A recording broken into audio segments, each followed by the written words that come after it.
So, hi, Belinda. Good morning. Good morning, Mona. I'm really glad you're here. And I know that you have your expertise in the field of massage therapy and specifically the lymphatic system. And I know a lot of people don't know what is the lymphatic system, and there's a lot of misconception going on about getting a lymphatic drainage massage that Yes, there helps is. for a lot of different things.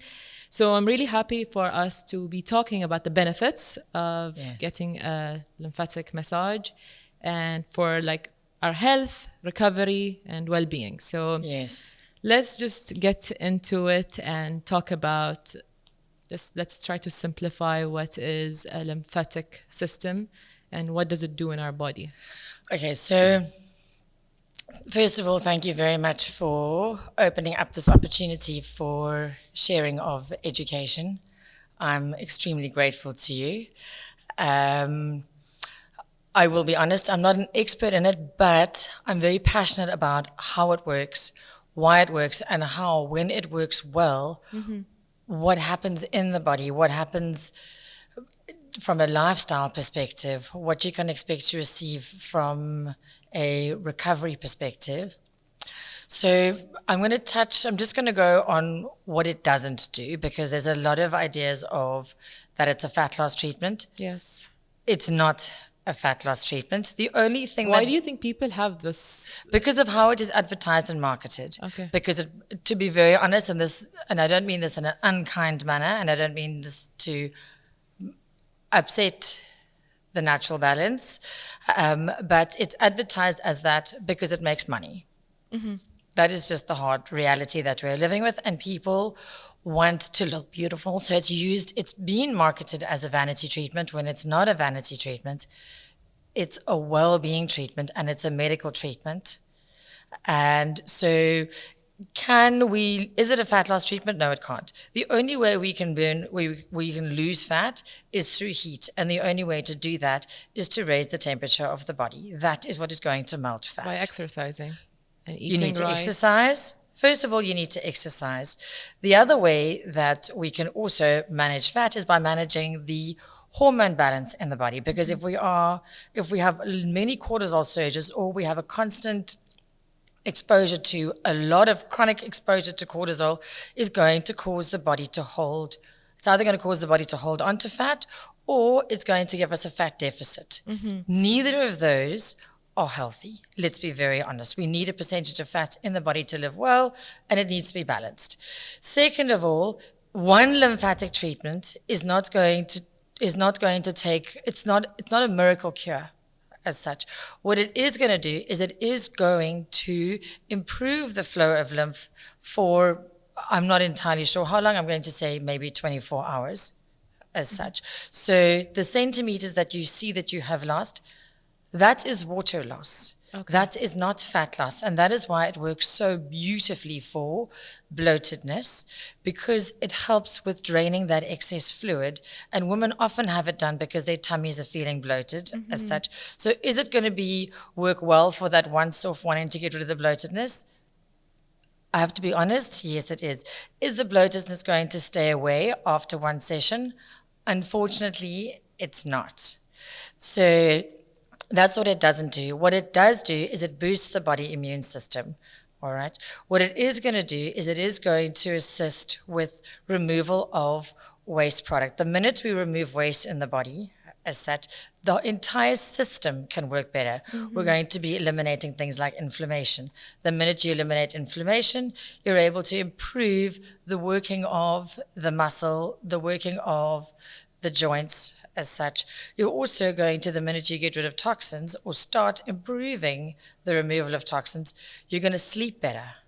You're also going to assist with improving things like digestion. So that lymphatic drainage combined with a change or an improved way of eating, as well as a exercise routine, those three combined is going to give you the kind of results that you want as far as weight loss and fat loss go. So there's never just one thing that contributes towards the product. Yes. It's an integrated process.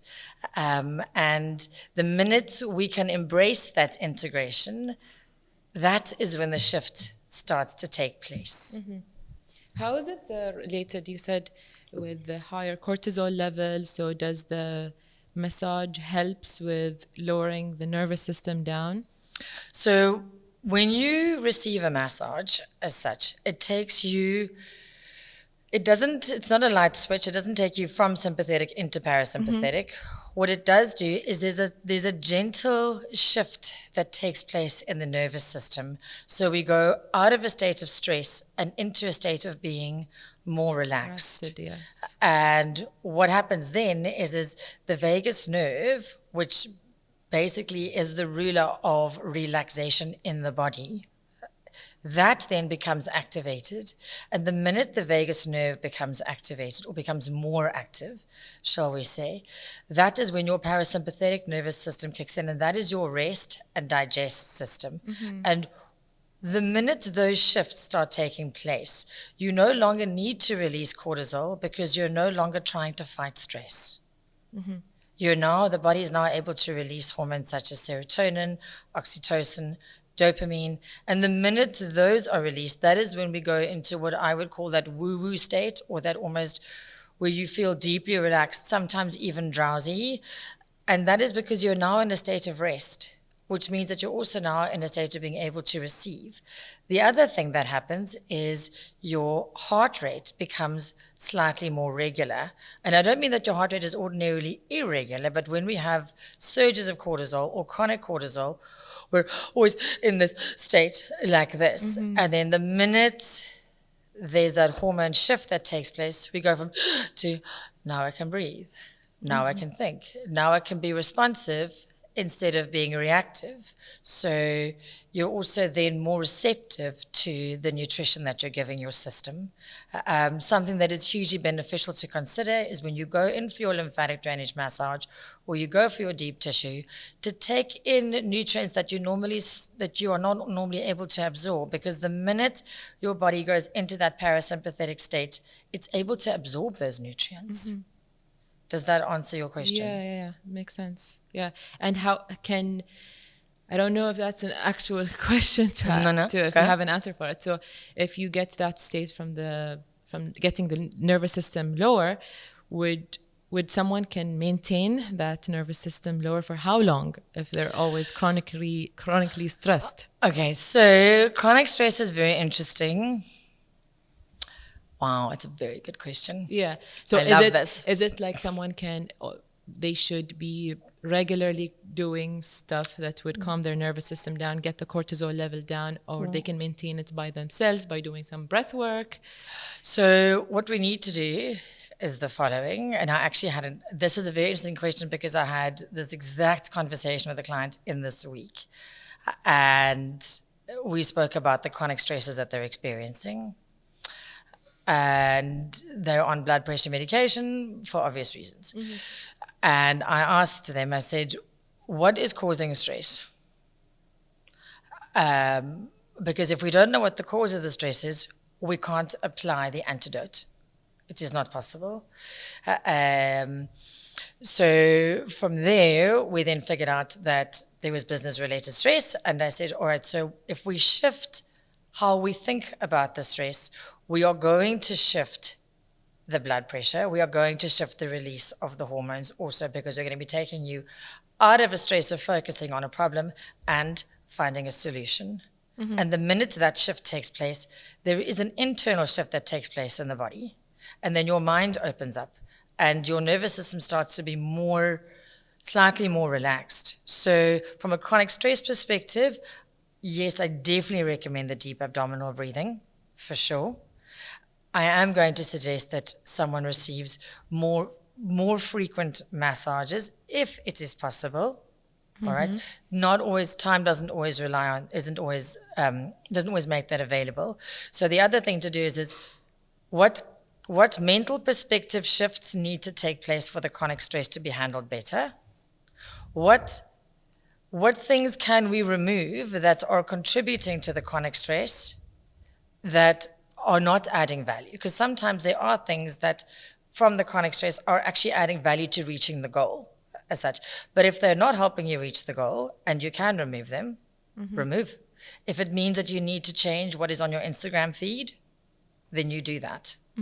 If it means that you need to change the conversations that you're having, then do that as such. Because what we feed our mind, our body receives. Yes. And the minute we change, the minute we change where the stress is coming from, the internal shifts can start happening, and then you get more benefit from the deep abdominal breaths. Deep abdominal breathing doesn't always help everyone, but it does get the diaphragm to work better, which is going to have an effect on the lymph. It's going to have an effect on the blood, which means that it's going to have an effect on the tension in the muscle. The less tension in the body as such, we're going to feel that in the mind.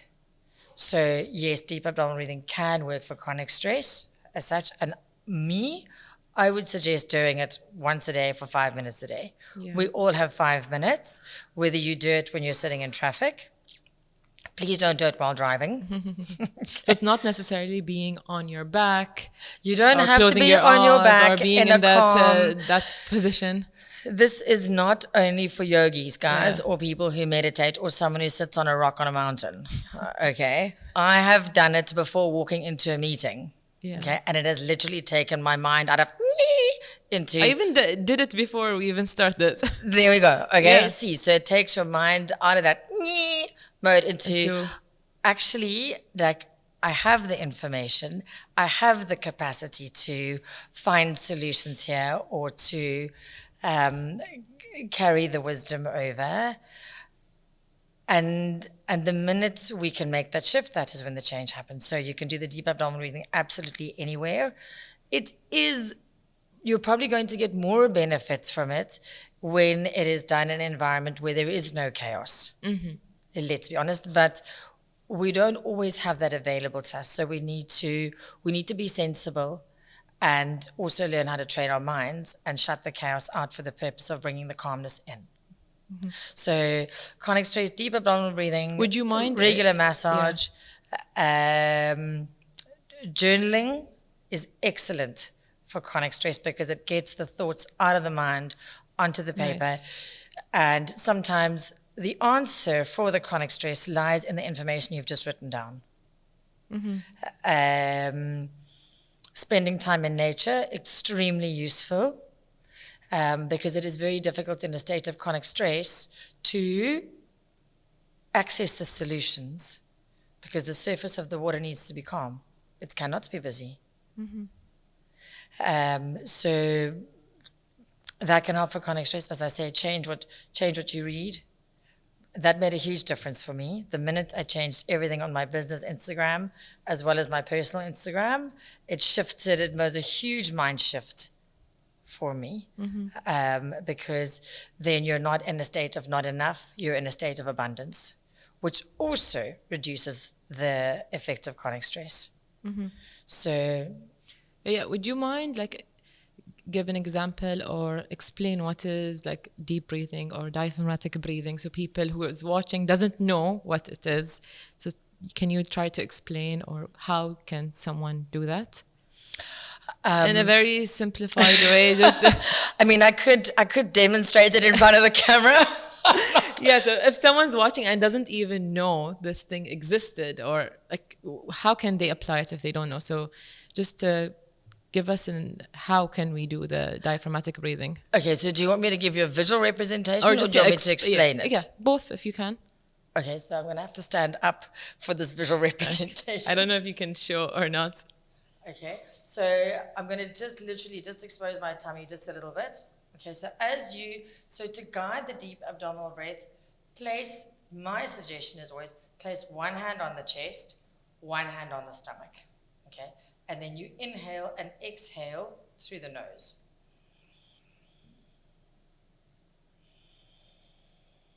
So you inhale, and as you're exhaling, draw the pelvic floor up, okay?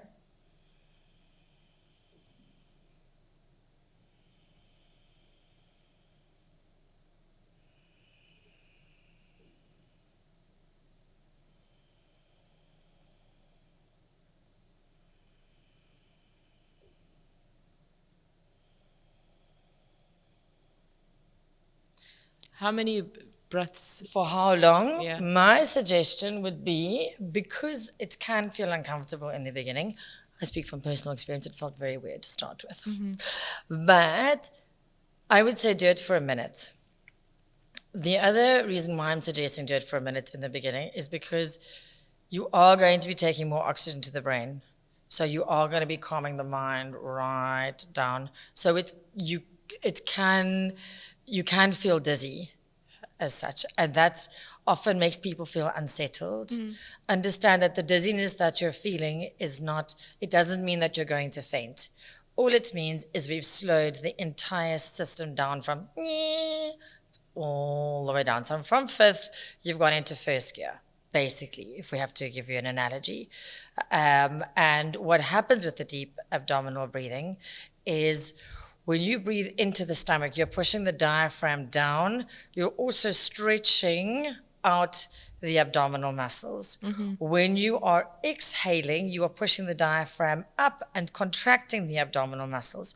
When you shallow breathe, what happens is you are contracting your abdominal muscles and pushing the diaphragm down. So the two forces that are meant to be working together are now working against each other. Okay. The minute you are shallow breathing or chest breathing and you're causing the abdominal muscles to contract as such, you're causing tension in the neck and shoulders. All right. And then from there is an impairment in blood flow. There's an impairment in lymph flow. And the minute we feel that restriction in the tissue, it makes us feel anxious. That's it in a nutshell. I could really elaborate to the moon, but we don't have time to go to the moon. So Yeah, you gave us something. So it also helps with lower back pain because How's it associated together? Okay, so because the diaphragm is attached to a lot of the muscles in the kinetic chain that is there to help stabilize the spine. So it's actually one of your main stabilizers is the diaphragm as such. And so when this isn't working as well or isn't as active as it can be, all of the other muscles are taking all of that extra load. And that is where we have the problem with lower back. The lower back pain then starts to happen. So the minute you can release the diaphragm and it can work better as such, it can then take the load that it's meant to take. And then from a spine stabilization perspective, that section of the spine then has a spine stabilizer. Also from a connection, it's connected to the L1 and L2. So it's the lumbar, which is where most people experience the lower back pain. Or they start experiencing it much further down because it's also connected into the pelvis. So hip pain isn't often because there's a problem in the hips. It can be because the diaphragm is tight. So first release the diaphragm, get your client to do the diaphragmatic breathing or the low abdominal breathing, and then see what is happening in the hips after that. So you can see the pain is coming from where? So then you can also see where the pain is coming, or has the tension in that area been reduced? The minute there's been a tension reduced, then we know the problem isn't the hips. Because often the area of pain is not the area of problem. The problem is often located elsewhere.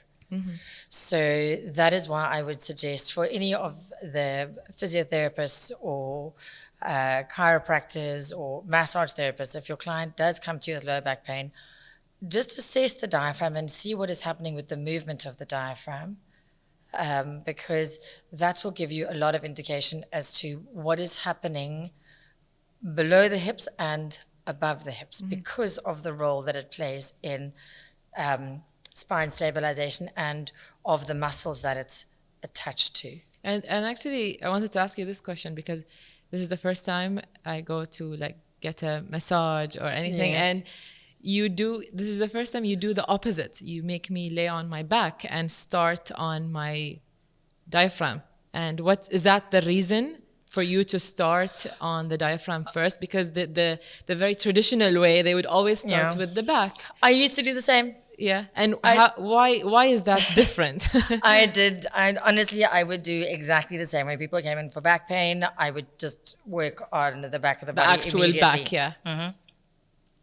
Then I was fortunate enough to come across a Instagram account called Stop Chasing Pain, and Dr. Perry is brilliant at taking what is complicated and simplifying it and getting us to understand what is actually taking place and what can we do to make it better.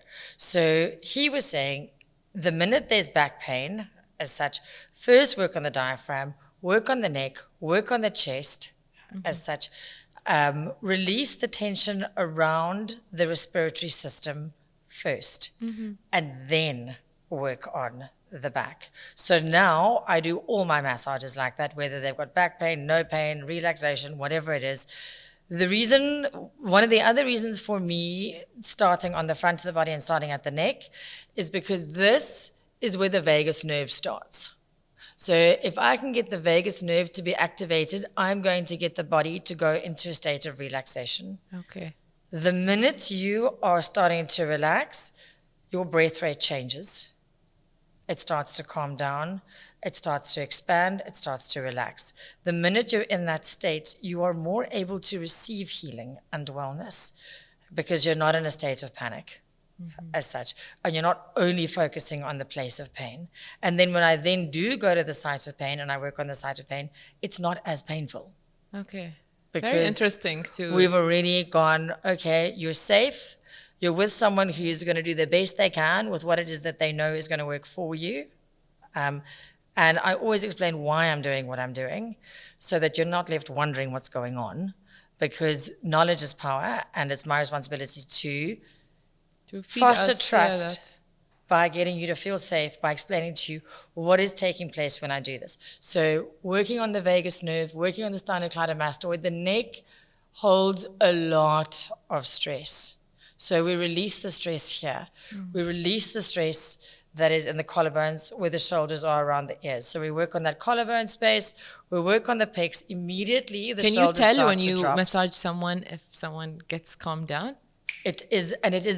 For me, it is poetry to watch it happen, because it's like, okay, we're getting results. So you can see it. You can literally, you can see it. You can see it, and it is more than a seeing. It's a feeling. Okay. The whole, it's and anyone who knows me well in the industry, and there are a few of you, hi guys,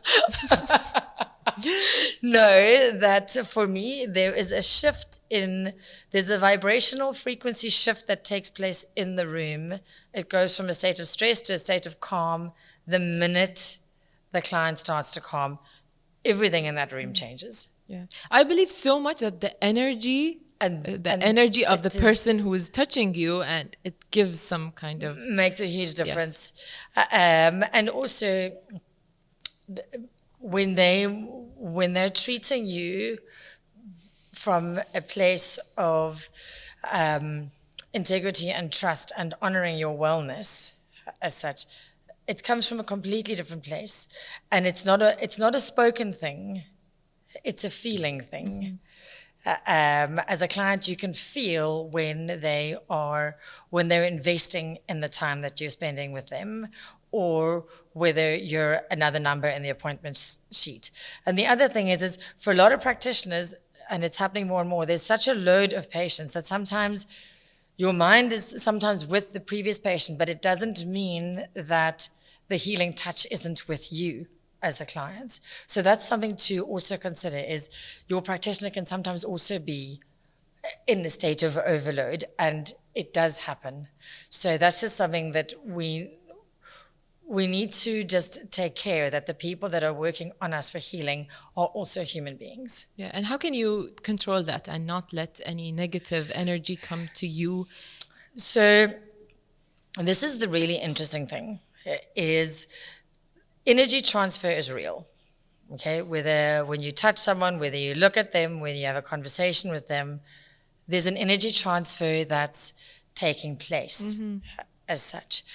And it is the person who is facilitating the healing. It's our responsibility to honor the patient and say, I just had a really frustrating session. I just need 5 minutes before I work on you.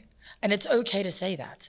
You're not shaming yourself by saying that. You're honoring the next person's healing by saying, I just need 5 minutes as such. And as the person receiving it, you're going to go, okay, thank you for taking those 5 minutes to gather yourself before you work on me. And negative energy, guys, there's negative energy everywhere, especially with everything that is taking place at the moment. And it's how do we prevent the transfer of negative energy? By choosing to recognize what it feels, smells, sounds like. And you know what it smells and feels and sounds like. And you can safeguard yourself from that as such by just knowing that is not mine and it's not for me. And that has a huge impact on prevention of energy transfer when you know that is not yours and it's not meant for you.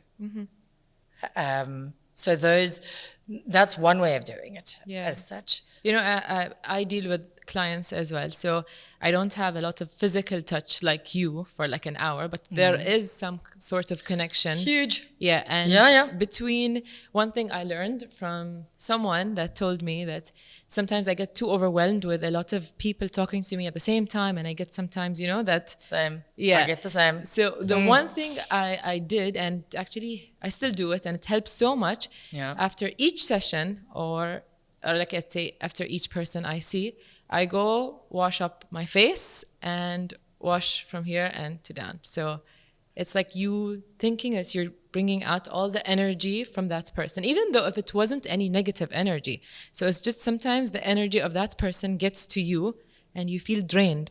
So that's one way of getting me better throughout my day with coaching people. And also putting my feet into salt water. Well done. Yeah. It's that is my go-to.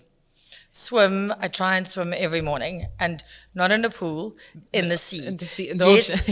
Yes, it is like swimming in bath water, but I'm not there to wash myself. This is not an exercise in refreshment. This is an exercise in getting me ready for my day.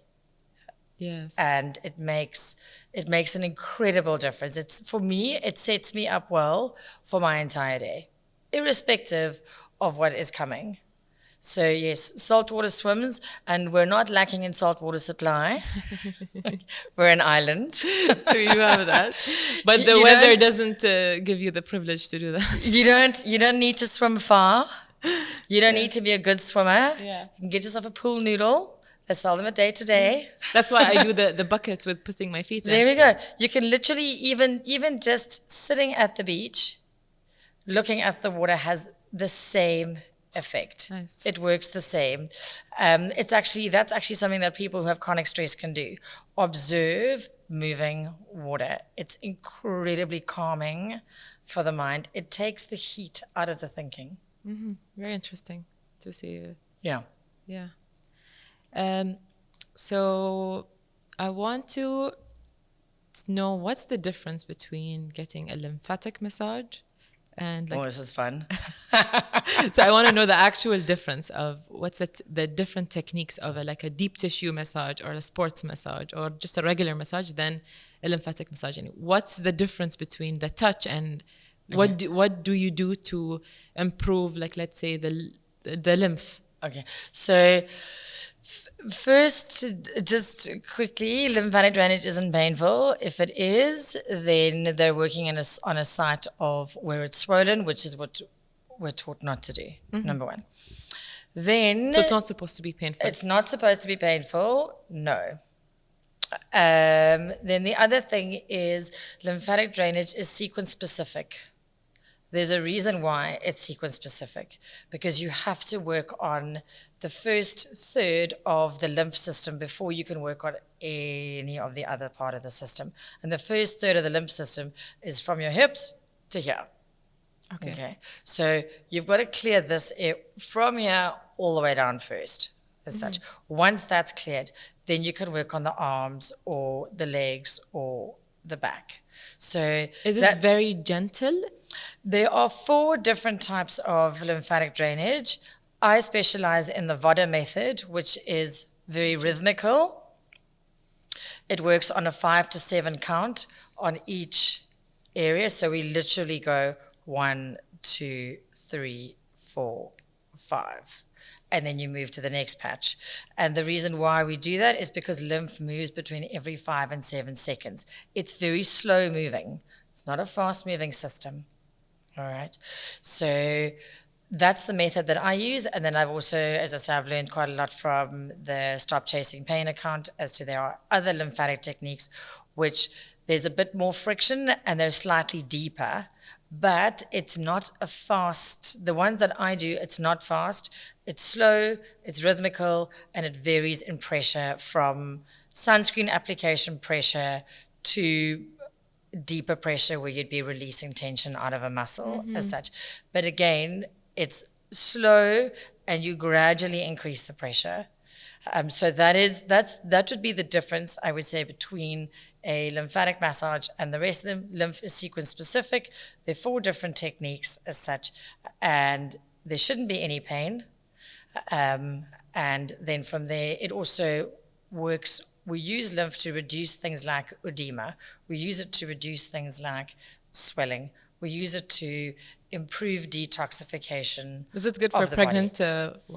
You can use it on pregnant ladies, yes. There is a very specific lymphatic drainage sequence for pregnant women. For me, if I was working on someone who was pregnant, I'd work on the neck, I'd work on the chest, and then from there, I wouldn't work on the belly necessarily. I'd work more on, say, on her feet, or I'd work on her legs. I wouldn't work on what I would call the pregnancy space, but that's me. But you can. Can someone work on the belly? Or it's not very recommended? Because pregnant women do experience a lot of swelling. The thing is they don't experience swelling in the stomach. Yeah. Let's start there, because that's feet but mainly. They do experience it in the tummy. They do experience it elsewhere. And so what you can do is drain this here as such. You can work on draining of the legs by working on the thighs first, then working on the calves, then working on the feet as such. Again, with a pregnant woman, work gently with her. You know, she has a growing investment inside her tummy. You know, you've got to be very conscious of that.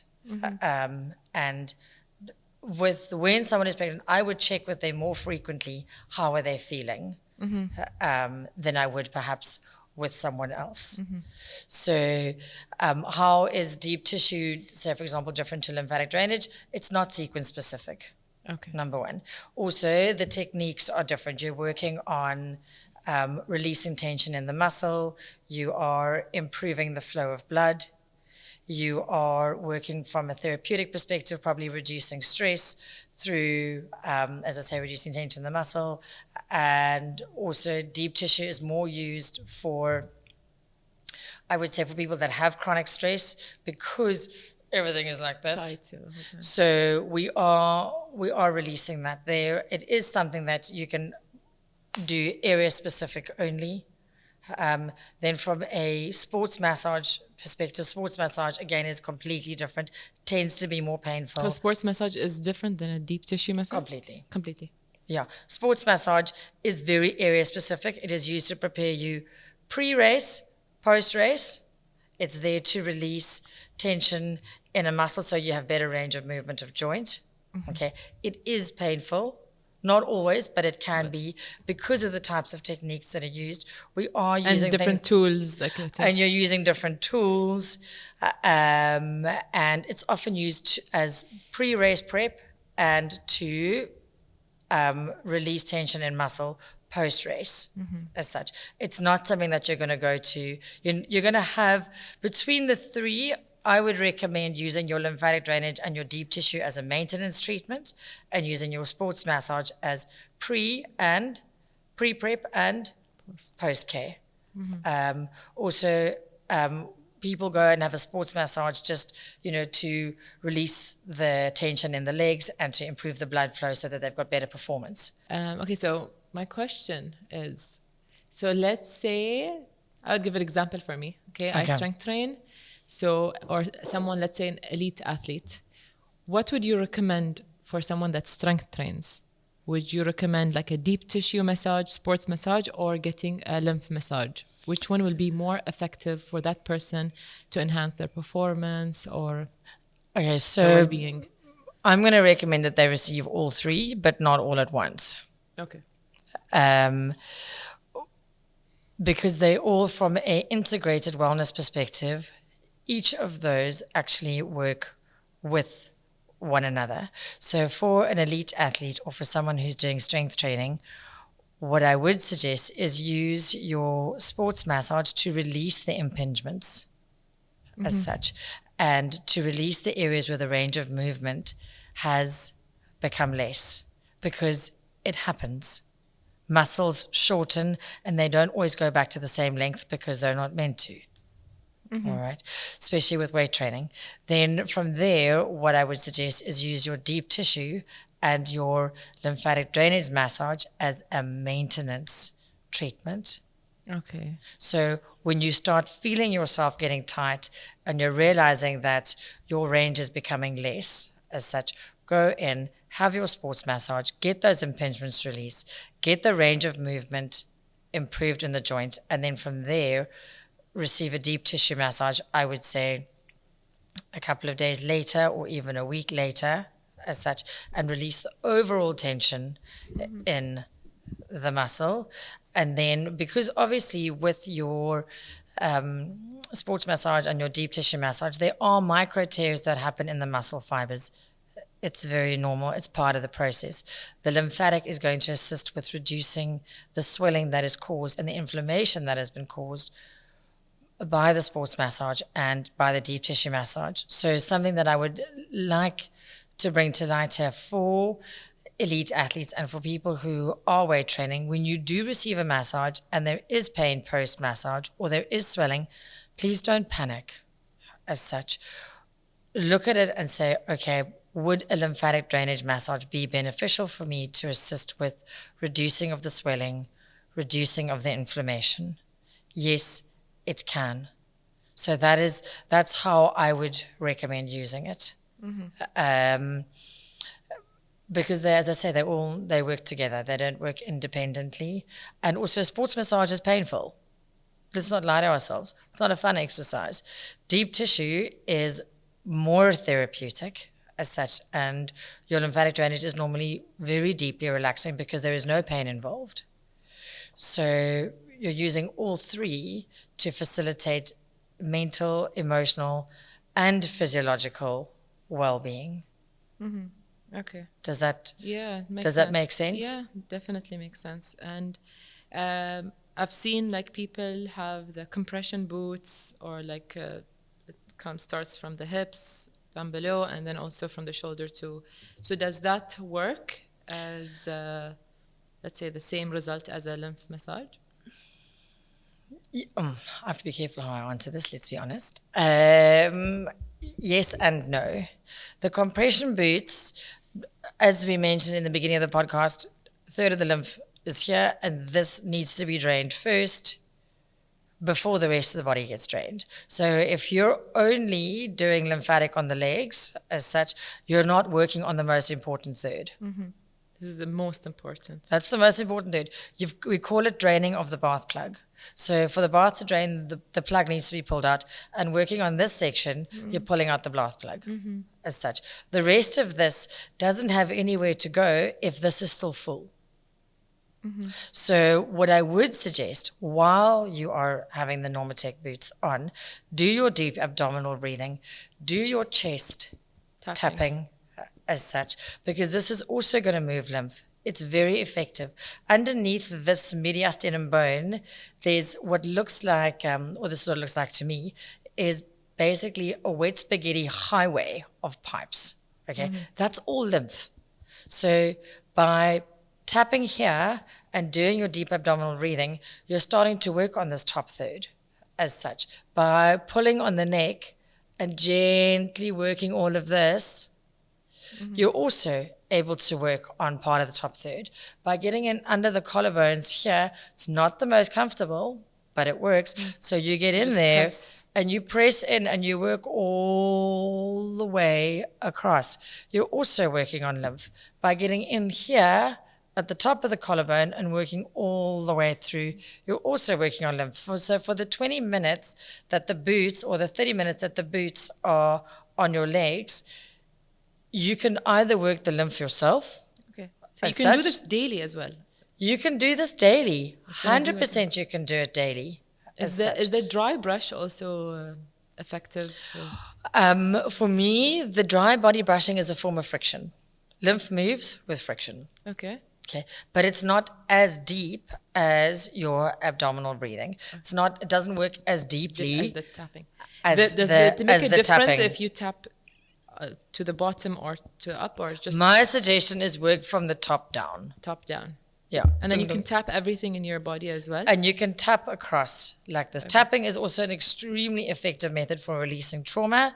But again, you're moving. By doing this, you're causing trauma that happens, or you mean accumulation of things? I'm going to be very honest with you. I am not a tapping expert. There are a few tapping experts in Bahrain. I'm happy to share their details with you in the bio. So that's, I'm not going to go into that field right now because it's not mine. But this tapping here works to move the lymph. This is also going to move the lymph. Pressing down and holding the pressure here and here and here, underneath here. Get in underneath the bone as such if you can. That is also going to help to move the lymph.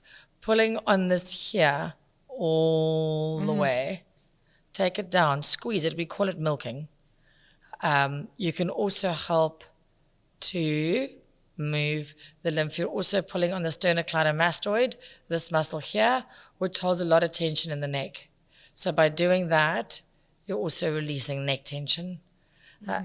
So when you've got the boots on and there's no one else available to work this third, work the third. Instead of answering messages or scrolling through Instagram as such, use that time to work this top third yourself. This pipe, the trachea, that's the correct word, can also move.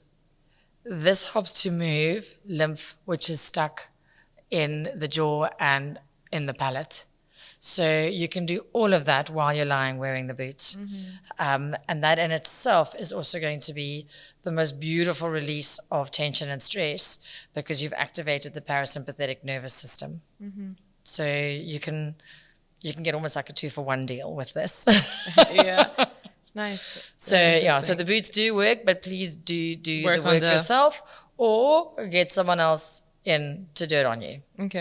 Okay, the last thing I want to speak about, we spoke about a few myths or misconception about the lymph massage. So we said it's for fat loss, and it's not. No. And let's go through that people are advertising it mainly just for women. Do women need it more than men? I think what happens, and it's across the board, is that women tend to be slightly more sedentary than men. Okay, so the more you move and the more you move well as such, you won't need it as frequently. Okay. But we all have a lymphatic system. Everyone. Everyone has the same system. And it's wired exactly the same in everyone that has a physiologically healthy system as such.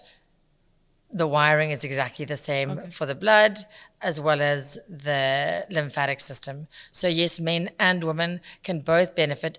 In fact, men who cycle a lot or who have high stress need to have lymphatic probably more than a woman who doesn't have the same level of stress. Okay. Because stress is going to cause tension in tissue. The minute there is tension in tissue, there's a reduction in fluid flow. The minute there's a reduction in fluid flow, we have a buildup. Where there's buildup, there's congestion. Where there's congestion, there's inflammation. Mm-hmm. Inflammation then leads to illness. Mm-hmm. So for all the men out there who have high stress jobs, please have lymphatic drainage at least once a week. For all the ladies who are not moving enough, please deep abdominal breathe and also have your lymphatic drainage, not for the purpose of fat loss, but for the purpose of managing the internal system better. Great. So yes, Yeah, it so- can be used for stress reduction also. And obviously, we said it's not painful, No. like you said, and like you said, it's not a one-time treatment thing. No, this is not a miracle cure, and if it It's- was, I wouldn't have to work. And you should maintain it by yourself later on once you, like you said, like doing. The thing is you can, what's always useful to get the best out of your, whether it's your sports massage, whether it's your deep tissue, whether it's your lymphatic drainage, your self-care practices are incredibly useful. So, for example, things like your deep abdominal breathing, the tapping, the using of the foam roller. What else can be used? Your stretch routine, your mobility routine. All of those are going to give you more benefit, or going to give you more benefit from your sports massage, from your deep tissue massage, from your lymphatic drainage. So those things can be done in between those treatments. Am I now creating another thing that you need to do?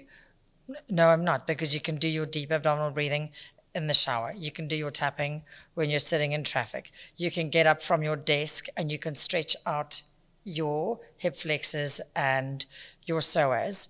So when you're standing at the coffee machine taking a break, you can actually stretch out the side of the body. How is that going to benefit the massage? It just means that when you go in, you're less tight. So you get better benefits from receiving those massage treatments. So everything that I'm suggesting, there are pockets of time in the day that I would call, or even in your week, that I wouldn't call it dead time, but I'd call it stagnant time, where there's a pause while the kettle's boiling. You can do a stretch as such. Instead of using the elevator, if you can, and it's comfortable to work to the first floor or the second floor, use the stairs instead. That in itself is also going to benefit those massages, because you're keeping the fluid flow improved, which means that there's going to be less congestion and restriction to work on. Does that make sense? Yeah. And I wanted to know, I've heard this a couple of times. I'm not quite sure how true this is, but does also getting a lymph massage specifically in a different kind of way to help your bowel movement? Oof, interesting. Because I know a lot of girls has a lot of issue, and I think everyone in the So bowel movement. One of the leading causes of bowel movement is shallow, or ineffective bowel movement is shallow breathing. Yeah. Okay. Okay. So not breathing into your stomach, not using your diaphragm, not pumping this section of the organs as such, or not getting them stimulated, is going to cause bowel movement to be more difficult or irregular. The other thing, obviously, is diet. That plays a huge role also, let's be completely honest. So lymphatic drainage is going to help with improving bowel movement, doing the breath work, getting the stomach massaged as such, getting the diaphragm massaged. The minute there is a release in tissue, there is an improvement in flow. Okay. And how about hormones? Does specific kind of massages helps regulate hormones, or? The more we can get our system into a state of calm, so the more we can activate the parasympathetic nervous system, activate the vagus nerve as such, the more likely we are to balance the hormone system, so we're less likely to have chronic cortisol. We might have surges of cortisol, but we're probably going to, because we're going to be managing our stress better as such, we're going to have less chronic cortisol and less surges of cortisol. So by the end of the day, it's always related to how you breathe. It's based, a lot of it is based on breath work. A lot of it is also based on your thoughts as such. How are we choosing to perceive what is in front of us? Emotion management comes from, we always in like with I call them my woo-woo team, which everyone will know what that means. It's basically the people that don't panic or panic less or handle panic differently as such. In between receiving information and responding or reacting to it, there is a pause. There's a window period. In that window period, choosing how you're going to respond is going to determine the amount, which hormones are going to be released. We're either going to have a surge of cortisol or we're not going to have a surge of cortisol. Okay, there are natural instances where we are going to have a surge of cortisol. If the house is on fire, you're not going to be telling them, oh, the house is on fire. You're going to be like phoning the ambulance, phoning the fire brigade, getting people out the house, trying to save the passports, where are the kids, where are the animals. So you're going to be in that state, which is normal as such. But we don't have to be in that state when we're sitting in traffic and someone nearly drives into us and then scream at them in our car, which they can't hear. So things like that. So it does come down to regulation of nervous system, which does have a direct impact on the hormones in the system. So they work as a team. They don't work independently. Does that answer your question? Yeah, it does. Okay, interesting. Yeah. So lymphatic can work on bowel movement as such, but the breath work can also work on bowel movement. Even if you go in for your deep tissue massage, you can ask if you're having a difficulty here, get them to work on your tummy. That's also going to help with regulating bowel movement. Great. Anything you want to add, share anything? I'm done with my questions. And it was very interesting to do this because there's a lot of information I didn't know about too as well. And it's like me really getting to know those information that I wanted to know as well. So it was a really great one. And is there anything you want to add and share with everyone? Oh, there's so much more out there that's available to us. What I am going to encourage the audience to do is be curious, ask questions. Don't take the information that is given to you as the truth. If it doesn't feel right, that's because it's not. Just because your friends are doing something doesn't mean that it's going to benefit you necessarily. Each person's, the other thing also that I'd love to share is each person's body responds differently to the same treatment. Because I don't know what's happened before you've walked in the door as such. And your response and someone else's response could be completely different based on what you walked in with. So that's something that I would like to bring home is realize that we're not always going to get the same results as everyone else. It doesn't mean that you're not getting benefit. Something else that I'd love to share is one person is going to have almost immediate results. Someone else is going to have potentially a delayed response. Someone else might not have results at all. It doesn't necessarily mean that the treatment hasn't worked. It just means that it's worked in a different way as to the picture that you walked in with. So that's just something, please, to bear in mind when you do go for sessions. Walk in with a really open mind and ask loads of questions, because as a practitioner, it's my responsibility to share what I know, and if I don't know, to then find someone who does know and connect you with that person that does know. So as the public, ask as many questions as you need to until you are satisfied with the answer. Great. I really hope anyone's watching that's... Let's hope. Yeah, and if you've got questions you want to ask me and I can answer them, then I will, happily. Yes. And as I say, if I can't, I'm going to put you in touch with someone that can. It might be someone that's online. It might be someone that's within 5 kilometers reach. But there is someone that is able to support you with the knowledge that you are looking for. Yes. Great. Thank you so much guys. for coming. Thank you, Mona, for this opportunity to it was really great. share and laugh. It was one of my one of my episodes that I actually enjoyed and listening to, and like bust a few myths. And we already spoke like half an hour before we even shoot this, so it was It was really great. And thank you again so much for coming. And I hope to see you soon. Yes. Yes. Yes, I will see you on Monday. Yes. Yes. Thank you so much. And yeah, thanks Thank everyone you. for watching. Yay.